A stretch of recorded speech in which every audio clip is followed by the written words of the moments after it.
गुजरात चुनाव को लेकर राजनीतिक सरगर्मी तेज है। बीजेपी, कांग्रेस और आम आदमी पार्टी अपने प्रत्याशियों के प्रचार प्रसार में पूरी ताकत झोंक दी है। वहीं बापूनगर विधानसभा सीट से बीजेपी प्रत्याशी दिनेश सिंह कुशवाहा ने एनबी न्यूज से खास बातचीत की है। उन्होंने क्या कुछ कहा है, आइए सुनाते हैं। गुजरात विधानसभा चुनाव 2022 के लिए जो प्रचार है वो जोरों शोरों से चल रहा है। सारी पार्टियां अपनी सियासी चाल से एक दूसरे को पटखनी देने में कोई कसर नहीं छोड़ रही। जैसे जैसे चुनाव नजदीक आ रहा है, गुजरात चुनाव और भी ज्यादा दिलचस्प होता जा रहा है। इस वक्त हम मौजूद हैं बापूनगर विधानसभा सीट पर और यहां से बीजेपी के प्रत्याशी हैं दिनेश सिंह, जो कि इस वक्त हमारे साथ जुड़े हुए हैं। दिनेश जी, अहमदाबाद महानगर पालिका के पिछले चुनाव में सरसपुर वार्ड से पार्षद चुने गए और भरोसा आप पर जताते हुए भारतीय जनता पार्टी ने आपको बापूनगर विधानसभा सीट से टिकट दिया है। दिनेश कुशवाहा पहली बार पार्षद बने थे और अब यह माना जा रहा है कि बीजेपी में हिंदी भाषी बाहुल्य क्षेत्र को ध्यान में रखते हुए आप पर भरोसा जताया गया और इस सीट से वर्तमान विधायक जो हैं कांग्रेस पार्टी के हिम्मत सिंह पटेल, वो भी हिंदी भाषी हैं। आप क्या मानते हैं, कहीं गुजरात चुनाव के इस रण में अब की बार चुनावी जो समीकरण है उसको ध्यान में रखते हुए आपको टिकट दिया गया है या इसकी कोई और भी वजह है?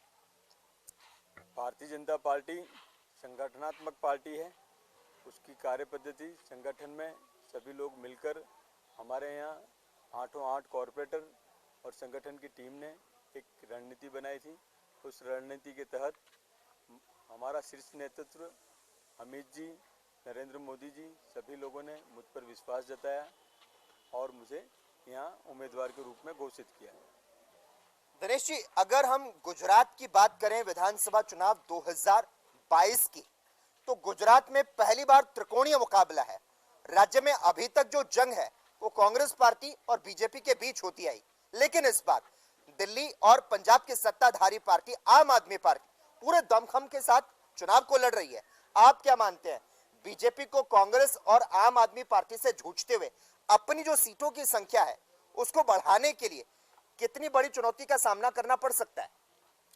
मैं आपकी जानकारी के लिए बता दूं तो पिछली बार के विधानसभा के इलेक्शन में भी आम आदमी पार्टी पार्टिसिपेट हुई थी उस समय भी, लेकिन यहाँ गुजरात की एक परंपरा रही है। गुजरात कभी भी तीसरी किसी पार्टी को स्वीकारता नहीं है। यहाँ रहे सीएम शंकर सिंह वाघेला, उन्होंने भी एक पार्टी बनाई थी। यहाँ रहे हमारे पाटीदार बड़े वरिष्ठ नेता श्री केशुभाई ने भी अपनी एक पार्टी बनाई थी।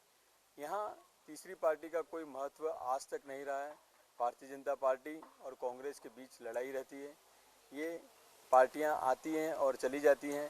भारतीय जनता पार्टी और कांग्रेस के बीच लड़ाई है और उसमें इस बार भारतीय जनता पार्टी के संगठन में खूब सुनिश्चित कर कॉरपोरेशन के इलेक्शन में।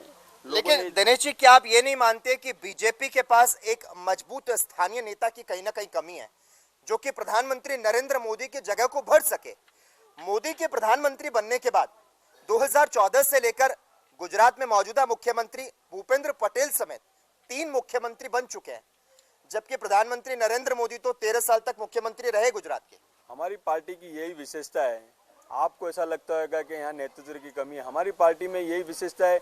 एक छोटा कार्यकर्ता प्रदेश अध्यक्ष बन सकता है, राष्ट्रीय अध्यक्ष बन सकता है, पीएम बन सकता है, राष्ट्रपति बन सकता है। ये हमारी पार्टी की विशेषता रही है।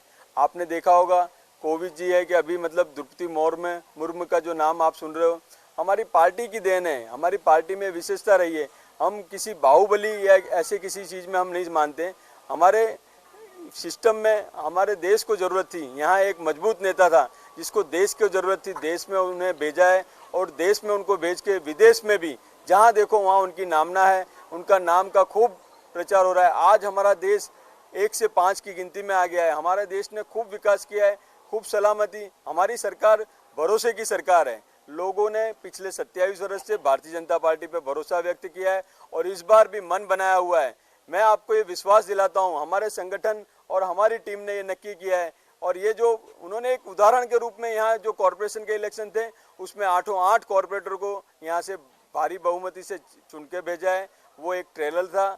आज पिक्चर रिलीज होने वाली है। पिक्चर में मैं आपको ये ट्रेलर यदि देख के आप यदि समझ सकते हो तो समझ लो कि यहाँ बहुत अच्छा रिजल्ट और बहुत बड़ा प्रचंड विजय के साथ में भारतीय जनता पार्टी यहाँ जीतने वाली है। बिल्कुल, ये दिनेश कुशवाहा जी थे जिनका साफ तौर पर कहना है अभी तो ट्रेलर देखा गया, पिक्चर अभी बाकी है और भारतीय जनता पार्टी सत्ता में इस बार भी आने वाली है। कैमरा पर्सन संदीप सिंह के साथ लकी जगवानी, ANB न्यूज।